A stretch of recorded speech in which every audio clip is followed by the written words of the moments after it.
Hey guys, welcome to the channel. Welcome back if you're a subscriber. My name's Neil and it's time for another episode of Taskmaster New Zealand. Right off the top, allow me to apologize if this isn't Saturday morning. Peeling back the curtain a little bit, it's Wednesday morning right now. This episode has just dropped on YouTube overnight. I've woken up early to react to it before I have to go to work. I will be at work until midnight tonight, and I'll be filming for the remainder of the week. This video should be scheduled to come out Saturday morning, but I can't guarantee that it will. So if this has just come out and it isn't Saturday morning, my sincerest apologies. It will come out this weekend, I can guarantee that. I have a long weekend to get this done. And I will endeavor to get this out by Saturday morning, but I can't promise that. I am, as you may have heard in some of my other reaction videos recently, I have just started a new gig. I'm working full-time. You probably know I do work in the film industry. The hours are long, and I'm trying to find the balance between my career and the reaction videos. So I'm doing my absolute best to maintain my release schedule, and we're getting into that pinch now. But let's see if we can keep this up. Anyway, this is episode 9. There's only 2 episodes left in this series of Taskmaster New Zealand. I have been warned that I'm probably going to get triggered by the scoring of this episode, but frankly, that's sort of been par for the course this series. And you know what? A show needs a villain. That's what I've discovered. For good drama, you need good guys and bad guys. You can't just have all good guys. You need a bad guy. You need somebody to fight against. You need somebody to direct your animosity at. And for me on this series, that's Matt Heath. And frankly, he's served that purpose incredibly well. And I think I have a hunch, and I mean maybe I'm wrong, but I feel like the producers of the show knew what they were doing when they cast him. They might even be having him play up that a little bit. It's working. It's triggering me, it's generating an emotional response. Some of you think I'm too hard on him, some of you totally agree with me, and that's fine. Let's discuss, you know, but the fact is we're talking about the show. The show's been incredibly fun so far. A really great group of contestants. There's some classic moments that we'll be talking about for ages, and some really creative tasks that I think have sort of expanded the possibility of what a Taskmaster task can be. Like Taskmaster UK could learn from Taskmaster New Zealand. Like, I would love to see them adopt the mole concept that we had in episode 8, where Laura was asked to betray her teammates in the team task. Like, what a great twist that was. And if the UK version incorporated that in this season or the next, how awesome would that be, and what a reaction that would get. Anyway, let's jump right into it. This is episode 9 of series 2 of Taskmaster New Zealand.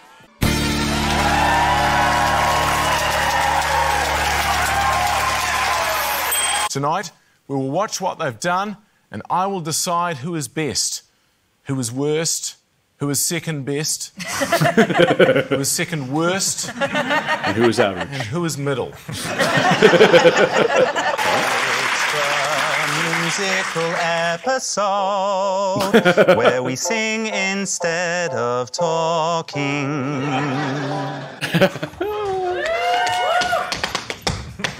Oh, check it out. The man's got skills. We've asked them to bring along the most edible looking, inedible item. My item is something that every man in the world has looked down on and thought, I wonder what that would taste like. Urinal cakes. He made them look like all sorts. That's awesome. Finally, you have understood the task. Have you ever been to a nice house? It looks like they've left an open pack of jet planes everywhere, but they're not actually jet planes, they're glass. So I bought in a glass jet plane. Pretty mean prank to play on someone who's visiting a nice house for the first time. Delicious looking jet planes. Oh, no, Jeremy, you've fallen right into the honey trap. That's class, Okay, baby. we don't have jet planes in North America, but obviously they're like penny candy. I love it. Oh, is this some nice, refreshing watermelon drink? No. No, that's Dave's Yum Yum fuel. That's petrol.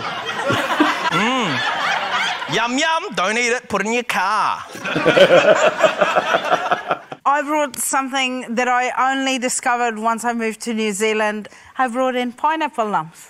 They Those look delicious. Like you What are would they? eat them, but they're shit. Yeah. If you have a delicious fresh pineapple and the first thought is, we should mush this up and make it real chewy and dip some mediocre chocolate on it, you should uppercut yourself. Wait, so that's actual food? This is the worst prank New Zealanders pull on foreign people. You come in the country, everyone's like, oh, you should have a pineapple lump and get some of that Vogel's bread. You can't toast the bread and you can't eat this shit. I'll bring my passport in tomorrow, eh? Yeah. Too easy. Hot dog hat. You know how many times I've come home and tried to eat this fucking thing? You paid money for that? Yeah. $80? What? How much is the New Zealand dollar worth? Is it like a nickel? Matt, straight away, actually, 5 points for Matt. I need these points. You know what? He did the task well. I have no problem with Matt David, getting 4 points for urinal cakes. Wow. Okay, awesome. 3 points for you, 2 points for Ursula, and 2 points for you as well. 2 points each for you. Okay. Because I'm feeling generous, because it's the second to last episode. I'm basically already fired, he's saying. Steal the Taskmaster's portrait. Most elaborate art Oh, heist it's a wins. heist. Awesome. I love heist movies. Well, can we case the joint? What does that mean? When you go in Check and it out. Check it out before Wait, we do you do know what a heist is, but you don't know what casing is? Nothing's going to happen, guys. You don't even need to follow us. We're just going to go check stuff out. Oh, what's this? What's this painting here? Well, some say it's the most expensive painting in the world. I've heard. It's those damn pigeons. I've actually got a guide for pigeons. I think they're here. That was very quick. Very suspiciously. Oh, I heard we've got a pigeon problem in here. Luckily, we brought the laser mist with us. I know. Look at Laser all the mist. lasers. Yeah. Now, here we go. Dang, these dang pigeons. Hey guys, we solved your pigeon problem for you. And no we- worries. My pigeon guys are great. No worries. All right, see you later. I love it when a plan comes together. This was my first rodeo. The cops, scatter! It's not over. I love it. Because I was leaving the room, even though I knew the pigeon cleaners were coming, I was told to turn on the lasers. And yeah, we've obviously missed the fact that there was a laser button. We could have just turned the lasers off. The fact that you can't get your head around it suggests a scheme so elaborate it defies any sort of comprehension. Yeah, I'm thinking somewhere we black this room out Yeah. and a distraction with a lot of people with umbrellas. Yes. And I lower in and steal it. Tom Cruise had that physique. Yeah. Years in the gym and Yeah. training his upper body. Yeah. So very much like me.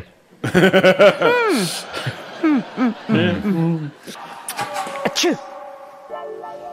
Hey, who turned all the lights out? Well,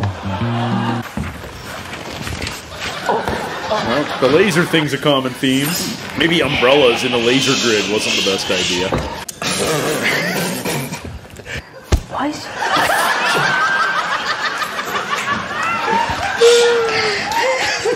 Didn't touch any lasers, did you? No. Just lift up that laser to get under it, Ursula. Oh no, the painting. Oh, phew. Still there. Oh, dear. It's almost like you shouldn't have taken the umbrellas in. They were pigeons shitting on us, so... Ocean's 3, I'll give you guys 2 points. I was going to give you guys 5 points because I like the umbrellas and I like the plot, and it seemed to make way more sense than these guys won. But the acting was so appalling. You may as well just barreled through the lasers. So I'll give you 4. So Wow. Okay, that's triggering me a little, but I'll bite my tongue. There's a drone up there. Yep. We're filming this for TV. David's got good ears. Walk north the average length of a female blue whale. Then walk east. The height of 3 double-decker buses, okay? Then southwest, half the height of the Beehive. Then east, the height of 6 Stephen Adams is. Okay, so is the Beehive like a tall skyscraper Closest in New to Zealand? the correct location wins. Okay, a blue whale's about 100 feet. Okay, which way is north? You don't look happy about this, Laura. I can't think why. You're about to find out. I lose my car coming out of the mall. Can I choose where north is going to be? No. I have no idea where I am. This is the Taskmaster house. You are no help Okay. whatsoever. Okay, sorry. Which way's the sun? Know your time of day. You can figure out. Average length of a female blue whale, That's let's say 30 call meters. that 100 feet. Yeah, 30 meters. That's good. I don't know where the sun's going. Yeah, but you can tell where it is, David. Stephen Adams. He'd be taller than me for sure. Yeah, so like that's 36 feet. Call it like a little under. All right, this is going to be interesting. Okay. David, licking your finger to look for north.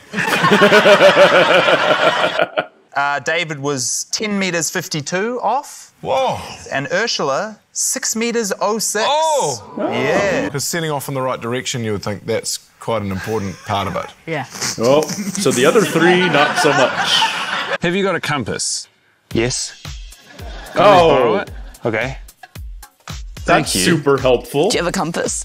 Oh, Oh, great. Okay. oh that would make so much help. How do you read a compass, Paul? 1 metre. 2 minutes. Oh no, backwards. It's not going to work. Oh dear. Even with the compass, they got it wrong. Well, part of it might be I've never used a compass before. Why does the thing keep moving? It said that was north before, and now it's saying that's west.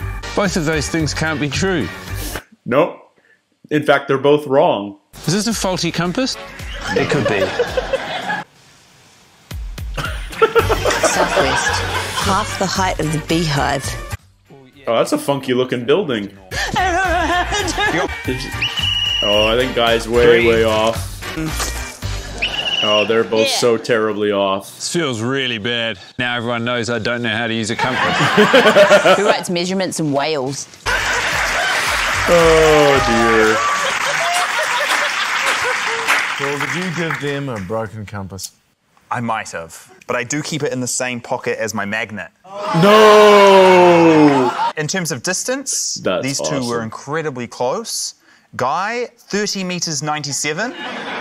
Laura, One blue whale. 30 metres 57. Oh, one slightly shorter blue whale. Okay, so what do we think Matt's done? Has he actually nailed this, or has he screwed up completely? I think he might have been a Boy Scout back in the day. A bit of an asshole Boy Scout, but I think he might know his way around here. Which way is north? I can't say.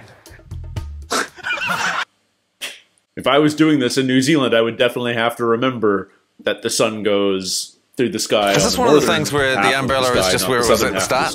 What do you mean? Do you know what I'm going to do? Because I reckon it's here. Is he just guessing? And I reckon that it's one of those trick things where it is where it started. Because you know that's the kind of thing you guys do. Oh, if he's right. Oh. Thank you, Matt. Wow. You know what? Good for Matt. Good for Matt. That's some smart deducing. 5 points for Matt Heath. Yeah, no, kudos on him, but I hate that fist pump. Oh, crikey. Take Paul on the perfect first date. Most romantic first dear. date wins. Ursula's going to destroy him. They'll never work, Paul. Be ready. Wear something nice. Okay. Low cut. Paul loved it. Look at his little face. Did you love it? I don't know. Yeah, I think he loved it. He was this far from saying, spank me, mummy.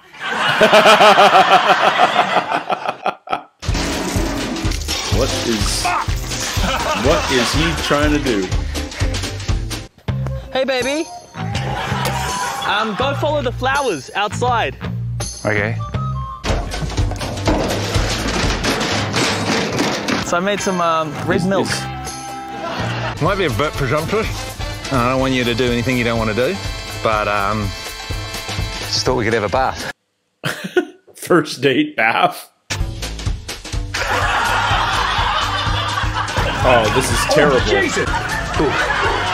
Paul is a good sport. Do you feel comfortable around me? Yeah. Okay, David's being a little needy, but Matt's just being bizarre. Thank you. thank you.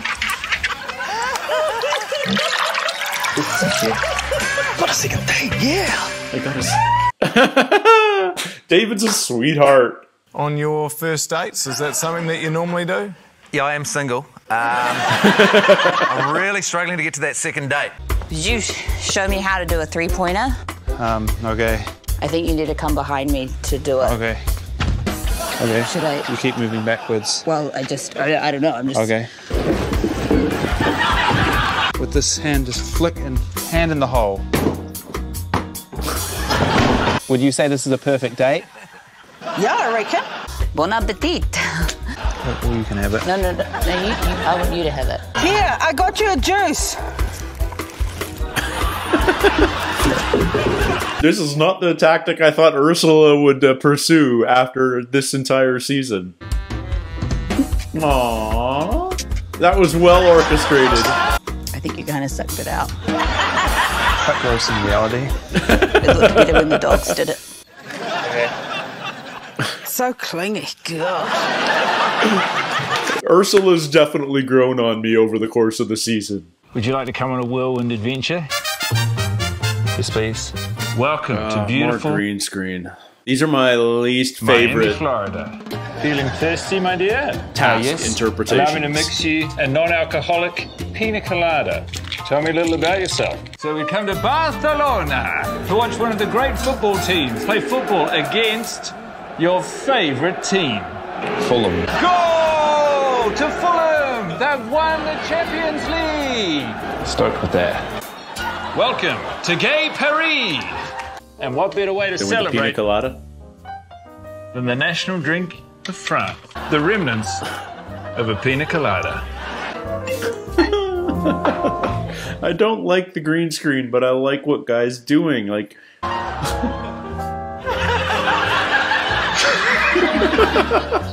yeah, I love it when Paul breaks. I love it whenever the assistant breaks on either show. Hello? This is awesome. Is that the date? That's all I had prepared, yeah. Okay. We can green screen you up a cab. Yes, please. Taxi! He's gonna make an honest man out of me. Obviously incredible to see Fulham win the Champions League. He was genuinely buzzing from that for the rest of the day. Guy, 5 points for you, because that looked I genuinely think I liked Guy's performance. I don't like the green screen cheating. But anyway, I'm not totally shook up on that scoring. Don this tie and leave the room. Then re-enter the room wearing the tie in a brand new way. Most innovative tie adornment wins. Okay, just do something new with the tie in 10 minutes. Fantastic. I love fashion. We're back. Okay, so I know how part of this is gonna go because in the intro there's a shirtless David. If I had to pick who was first, it would be a tie. Here's everybody. Is it a hairband? Yes. And matching laces. Is that a necktie? Edward Tie Hands. How innovative.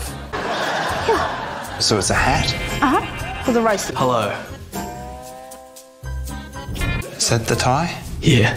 That looks like you've just painted that one on. Oh, this one? Yeah. But Yeah, I painted this one on. And the real tie's here. Okay.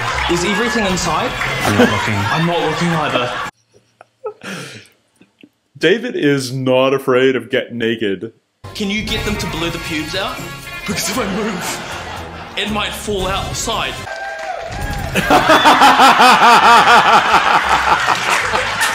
Do you like this?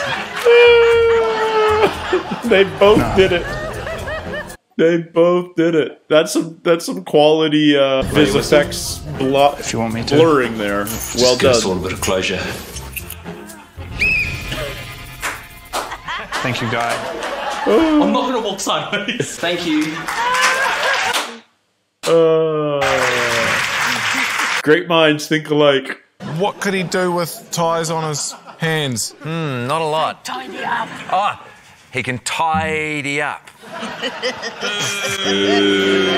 You didn't sell it. Okay. Do it again. Okay. Ask him again. What can Edward tie hands do? What every woman wants, he can tidy up. What every woman wants. Yeah, okay, you made it creepy. Every other joke you've made is sexual, and then you give me one and you don't give me the sexual but material. I can get away with that. Give me a sexual one. It's creepy. I don't want to do it. Speaking of creepy, Guy. One track mind, bing bang bong. Bing bang schlong, you mean? There, you save all your good sexual stuff. You wouldn't have delivered that right. He just would have fucked it up, right? Bing bang schlong. I think, Matt, you deserve 5 points for your tie hands. What? I think so. You should have 4 points. Okay, now I'm triggered. 3 points for you, David. 2 for your nudity with the loincloth and the pubes coming out the side, Guy. And 1 point for you, Laura. What? Because it looked too good. What the? Yeah, I'm with Laura. Are you fucking kidding me? Face action. That's like about as backwards as it could be. Okay. David. Whoa. What the hell? No. Edward Tie Hands gets 5 and 2 guys got naked? No. No. Jeremy is like afraid of nudity. He's like way too prudish or something. I don't know, but that's terrible scoring. I'm triggered. With a big lead on 21 points, Matt Heath. Yeah. Baloney. In your teams, recreate famous scenes from NZ history for the Taskmaster. No, this isn't going to go well. I'm not going to get any of this. You may only speak in 4-letter words. Final team task, though. I like this. Atom bomb! Nuclear-free New Zealand. Yes. Snap. Vote. Oh, Muldoon announcing the snap election. Correct. Oh, Hillary climbing Everest. That's awesome. Tries! 1987 Rugby World Cup. 3-way handshake. What's a 3-way handshake? These guys are good. We could have literally said Honaheke flagpole. God, I hope you know your history. I don't know shit about New Zealand. What on earth? AJ Hackett jumping off the Eiffel Tower. Okay. Oh, the underarm. Miss?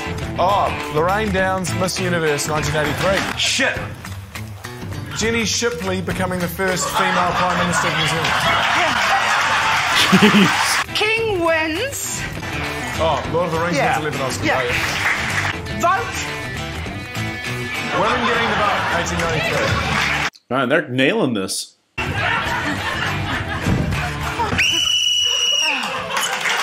Extinction of the Moa. I'll go the dolphin. There's a dolphin. Shit, we're good. Yeah.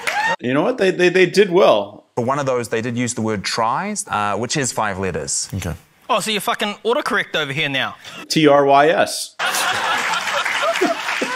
She's still in the lead, but only by 3 points. 145 points. Laura Daniel. All right.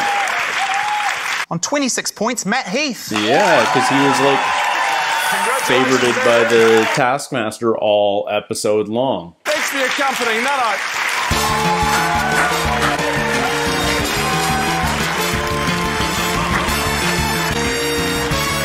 No!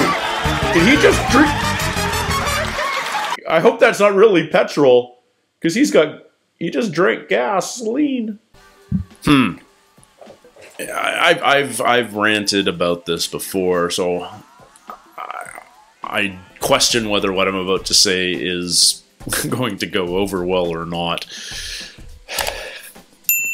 I'm less mad with Matt than I am with Jeremy. Matt's a an unlikable contestant, but he's just participating. It's Jeremy that's scoring him, so biasedly.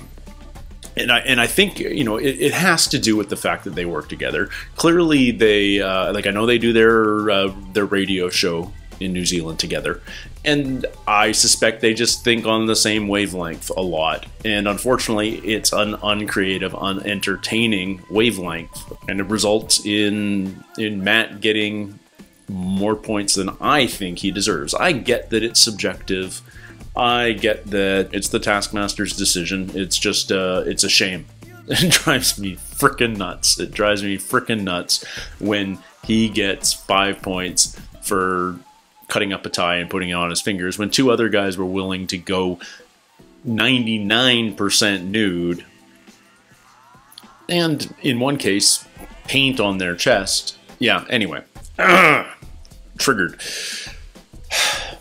Love the show. Love the show. And here's, like, I have to give Matt respect. When respect is due, I will give it to him. He figured out that orienteering challenge brilliantly. You know, that was very, very clever of him to realize that the end point would be the start point, and he could have just basically walked away from the beginning and won. And good for him for getting in that mindset. I think that's brilliant. You know what? His urinal cakes in the prize task, that was a well-performed prize task. He deserved to win. I'm totally fine with that. But yeah, anyway. Love this show. I'm excited for the grand finale. Based on the final points, it's pretty much anyone's game. Matt's pulled himself up into 3rd place. He's not far behind Guy and Laura. I really hope one of those two hold on to win, because I've just been so much more entertained by them this season. It's clear that David isn't going to win, even though he's provided some of the most memorable moments from the entire show. His commitment to the series has been excellent. And, you know, it's a shame that Ursula's down at the back, because she's sort of really grown on me. She's not always my type of humor, but I appreciate her commitment to her personality and her character on the show. I love the running joke of her sexually bullying Paul, and she's brought a lot to the show. It's been a ton of fun. It's been a really good cast throughout. And like I said in the preamble, yes, Matt drives me nuts, but he provokes an emotional response, and I certainly will remember him. He'll in a completely different way, to David Baddiel from Series 9 of the UK version. Like, Baddiel drove me nuts because he was just so freaking incompetent. Matt drives me nuts because he's so unimaginative, and yet apparently unimaginative is what Jeremy's looking for. So I said jokingly during the show that Jeremy sort of knows in the back of his mind he's fired at the end of the series. Maybe he is. I wonder what the response to Jeremy is in New Zealand. Do people think he's the weak part of the show? Do they feel like he should be replaced with somebody else? Could you imagine? You know, I would love to have a Taskmaster. Okay, here's an idea.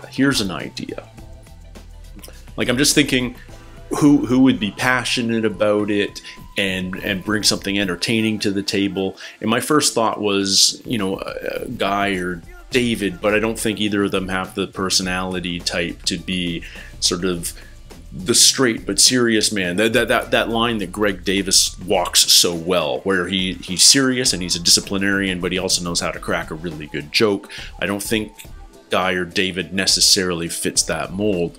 But you know who might? Ursula would be a very interesting Taskmaster. I'm not saying you do that, but if I was the producers of Taskmaster New Zealand, and if one of the first comments I always heard about the show was that Jeremy was the weak spot, I might consider replacing him.